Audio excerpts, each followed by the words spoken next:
Отборочные этапы самого масштабного конкурса «Моя профессия IT» прошли в поселке Нижний Бестях. Количество участников в этом году рекордное – 1000 человек из 16 районов Якутии. Какие проекты запомнились больше всего и кто отправится на финал в столицу региона, расскажет Артур Старостин.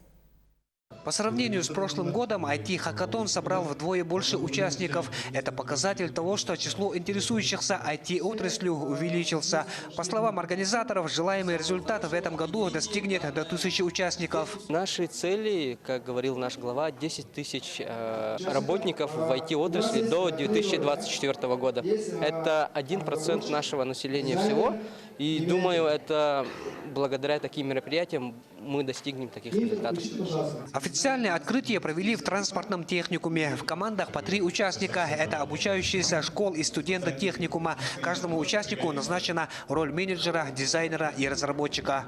Основные направления – это экология, транспортный узел и комфортная среда. По заданным темам молодые люди создавали сайт, мобильное приложение либо игру. И система должна быть умной. То есть с помощью технологий можно проложить какой-то определенный маршрут, чтобы эффективно оптимизировать свои расходы. Вот есть очень много таких идей сейчас появляется, с помощью как можно улучшить жизнь.